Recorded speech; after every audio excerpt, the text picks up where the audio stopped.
আসসালামু আলাইকুম প্রিয় দর্শক সবাই কেমন আছেন। চলে আসলাম গুরুত্বপূর্ণ আরও একটি আবহাওয়ার আপডেট নিয়ে। আগামীকাল রবিবার 9 মার্চ আগামী 24 থেকে 48 ঘন্টায় ফের রাজধানী ঢাকা বিভাগ থেকে শুরু করে দেশের উত্তরাঞ্চল, দেশের দক্ষিণাঞ্চল, ভারতের পশ্চিমবঙ্গ সহ উত্তরবঙ্গ, আসাম, ত্রিপুরা এবং বাংলাদেশের 64 জেলার মধ্যে কোন কোন জেলায় প্রচণ্ড আকারে ঝড় বৃষ্টিপাতের সম্ভাবনা রয়েছে তা জানিয়ে দেব। পাশাপাশি মার্চ মাসের মাঝামাঝি সময়ের মধ্যে বঙ্গোপসাগর থেকে দক্ষিণ আকারে জলীয় বাতাস প্রবেশ করতে পারে উত্তরাঞ্চলে, যার কারণে দেশের পূর্ব দিকের বেশ কিছু এলাকায় আকাশ প্রচণ্ড মেঘলা সঙ্গে একেবারে উত্তর পূর্ব অঞ্চলে বজ্র বিদ্যুৎ সহ বৃষ্টিপাতের পূর্বাভাস দিয়েছে আবহাওয়া অধিদপ্তর।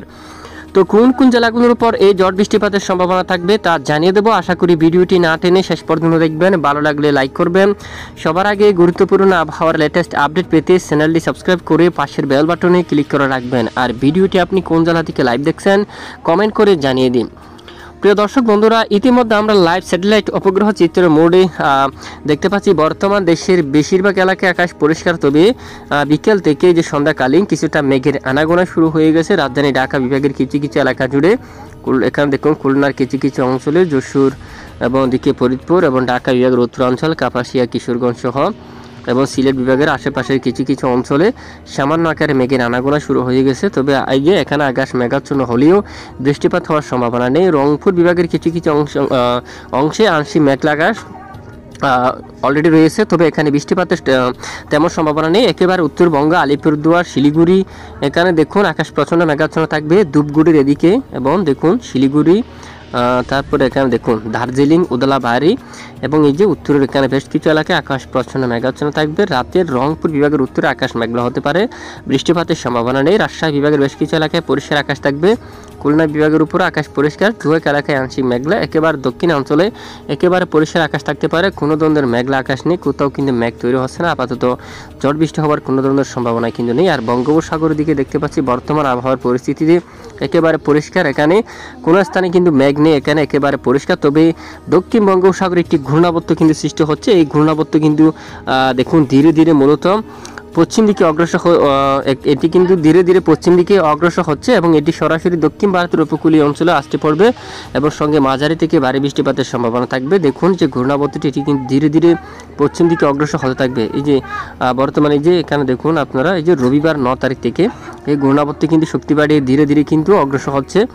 কোন দিকে যাবে দেখুন, এটি একেবারে পশ্চিম দিকে অগ্রসর হয়ে শেষ পর্যন্ত একেবারে শ্রীলঙ্কার উপকূলীয় অঞ্চলে আঘাত আনবে, ব্যাপক ঝড় বৃষ্টিপাত ঘটার সম্ভাবনা এবং দক্ষিণ ভারতের উপকূলীয় অঞ্চলে কিন্তু এই ঘূর্ণাবর্ত আঘাত আনবে এবং ব্যাপক আকারে বৃষ্টিপাতের সম্ভাবনা থাকবে। আর বাংলাদেশের আবহাওয়ার পরিস্থিতি কেমন থাকবে, ইতিমধ্যে রবিবার 9 মার্চের আপডেটটা যদি আমরা একটু দেখি, কিছু কিছু এলাকায় সামান্য মেঘের আনাগোনা থাকবে। বিশেষ করে দেখুন এখানে খুলনা বিভাগের কিছু কিছু অংশে আকাশ মেঘাচ্ছন্ন থাকবে, সাতক্ষীরা এবং শিবনগর অঞ্চলে। এদিকে কলকাতা সহ কোলাঘাট, হালদিয়া এই এলাকায় আকাশ আংশিক মেঘলা হতে পারে এবং খড়গপুর, আরামবাগ, বাঁকুড়া অঞ্চল, এখানে অনেক এলাকায় আকাশ কিছুটা মেঘাচ্ছন্ন হবে এবং বরিশাল বিভাগের কিছু কিছু অংশে আংশিক আকাশ মেঘাচ্ছন্ন থাকবে। আগামীকাল রবিবার 9 মার্চ নাগাদ উত্তরবঙ্গের বেশ কিছু এলাকায় পরিষ্কার থাকতে পারে এবং এর পরের দিন 10 তারিখের আপডেটটি যদি আমরা একটু দেখি, সোমবার 10 তারিখ একেবারে এই যে সকাল 6টা থেকে শুরু করে কলকাতা সহ পশ্চিমবঙ্গের যে দক্ষিণের অধিকাংশ এলাকায় আকাশ মেঘাচ্ছন্ন হতে পারে।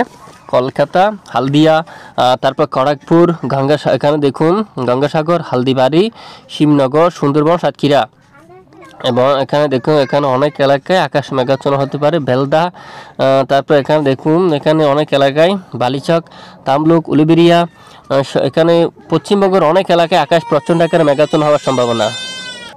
এবং এর পরের দিন মঙ্গলবার 11 তারিখের আপডেটে যদি আমরা একটু দেখি, দেখা যাচ্ছে বেশ কিছু এলাকায় আকাশ পরিষ্কার।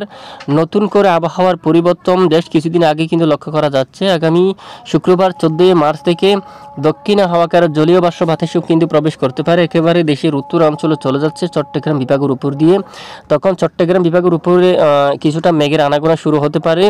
আগামী যে মূলত 14-15 তারিখ থেকে কুতুবদিয়া সহ কক্সবাজার, মহেশখালী, টেকনাফ, বকিয়া, চানমাটিং এবং চট্টগ্রাম, হাটহাজারী সহ আকাশ মেঘাচ্ছন্ন হতে পারে। মানিকচুরি, তারপর এখানে দিঘিনালা, কাগড়াছড়ি, মগিয়াবাড়ি, শিলচর বাজার, তারপর এখানে রয়েছে উদয়পুর এলাকায়, কুমিল্লা, ব্রাহ্মণপাড়া, আগরতলা, ব্রাহ্মণবাড়িয়া সহ এখানে বেশিরভাগ এলাকায় মেঘের আনাগোনা থাকবে এবং এদিকে দেখুন নাসিরনগর, খোয়াই অঞ্চল, হবিগঞ্জ, বানিয়াচং, মৌলভীবাজার, পালাগঞ্জ এবং জগন্নাথপুর, সিলেট, ছরকাই এবং জাকিগঞ্জ। এখানে দেখুন জাইন্তিয়াপুর, ছাতক বাজার, এখানে অনেক এলাকায় আকাশ প্রচ্ছন্ন মেঘাচ্ছন্ন হতে পারে এবং একেবারে উত্তর অঞ্চলে সিলেট বিভাগের কিছু কিছু এলাকায় বিক্ষিপ্ত বজ্রসহ প্রচণ্ড আকারে বৃষ্টিপাতের সম্ভাবনা থাকবে। এছাড়া দেশের অন্যান্য এলাকার আকাশ একেবারে পরিষ্কার থাকতে পারে। আপাতত ঝড় বৃষ্টি হওয়ার কোনো ধরনের সম্ভাবনা কিন্তু নেই। তবে দক্ষিণের বেশিরভাগ এলাকায় দমকা ঝোড়া হাওয়া কিন্তু বয়ে যাওয়ার সম্ভাবনা রয়েছে। এখানে খুলনা, বরিশাল অথবা চট্টগ্রাম বিভাগের এখানে কিছুটা দক্ষিণ হাওয়া আকারে দমকা আকারে কিন্তু ঝড়ো বাতাস বয়ে যাওয়ার সম্ভাবনা কিন্তু দেখা যাচ্ছে। আপাতত ইতিমধ্যে মধ্য বঙ্গোপসাগর স্বাভাবিক রয়েছে, কোনো ধরনের উত্তাল পরিবেশ নেই। পরবর্তী 7 দিনের লাইভ ট্রেকেও কিন্তু দেখা যাচ্ছে মধ্য বঙ্গোপসাগর একেবারে স্বাভাবিক থাকতে পারে। যদি নতুন পরিবর্তন আসে অবশ্যই জানাবো, সঙ্গে থাকবেন। এ হচ্ছে আজকের গুরুত্বপূর্ণ আপডেট। এতক্ষণ আমাদের সঙ্গে থাকার জন্য অসংখ্য ধন্যবাদ।